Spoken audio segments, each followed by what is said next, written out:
passion. It's one of those magical words that cannot be measured. The dictionary lists several definitions for the word, but the one that most comes to mind when you watch young people doing what they love is a powerful emotion, the object of enthusiasm, a strong feeling for something or someone. If you want to actually see what passion looks like, drop by the Rose Stamps Field and check out the Georgia Tech women's soccer team. These young women don't have the crowds, the backing, or the history of greatness that many of the other sports clubs on campus may have. But what they do have is passion. Passion for the game, passion for their school, and most importantly, passion for each other and what they do together. These anonymous but talented young athletes don't mind flying under the radar, and instead focus on working hard to become the best they can be, and in doing so, leave a legacy for those who come after.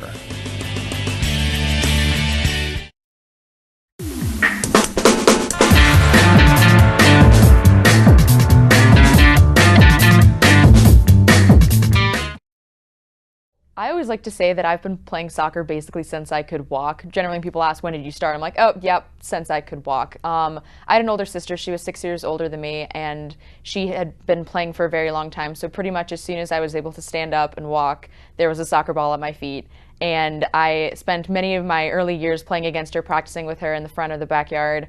And I think that that's pretty much where it all started for me, was with my older sister. Yeah, both of my parents, they put so much time and effort into making sure that I had a lot of fun with soccer. My mom would drive me to and from practice a couple times a week since I was 3 or 4. My dad would be driving me to tournaments, and he would be the one taking me to a field somewhere, and we would practice corner kicks, we would practice first touch. I remember I think practiced throw-ins with me for hours one time. And also, my dad was my first coach. I remember that back from when I was a rec player. He was the one that really started that out for me. And once I got to a higher level, my parents found me the teams to get me where I needed to be. And from there, they've just been even more and more supportive. For my spring break, I toured a bunch of different ones with my mom.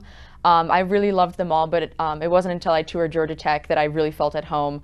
I remember, because I'm from about 30 minutes north of here, so I've passed by Georgia Tech a lot, seen it from the outside, and I've always thought, wow, that's just an ugly city school. I don't want to go there. Until my mom just told me, she's like, you've never actually visited the campus. Just try it out. The tours are free, why not?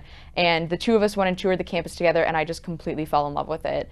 I already knew that Georgia Tech had great academics, and the fact that I was able to couple academics, which was my passion, as well as a beautiful school that felt not just like a school, but also like a home. That's what really did Georgia Tech for me. If you ever walk around this campus, the amount of trees and open space and green space there is really makes a huge difference. There are parts where you don't even realize that you're in the middle of a city. But then kind of on the flip side of that, you are in the middle of a city. There's so many things around Midtown Atlanta that are incredible. I love the Midtown area and all the fun things there are to do. And then when you're on campus, I always really love nature, and the fact that there's these big oak trees right in the middle of campus. It's very inviting, and it makes you feel like you're not in the middle of a city, which I always really enjoyed. Another thing about Georgia Tech that I always loved was the feel of it, the vibe of it, is the people that are here. They're all so intelligent, and not only are they intelligent, but they love what they do. They are passionate, they are driven. They're doing incredible things, and not just for the sake of doing them, but they're doing it because maybe it's a passion for them personally. And the fact that people here are always striving to be better, to be the best, and it's not competitive, it's collaborative, that vibe and that culture that I found on Georgia Tech's campus is one of the biggest reasons that I wanted to come here. On the next For Love of the Game, Briana talks more about the challenges of balancing school with athletics and how she's able to overcome both.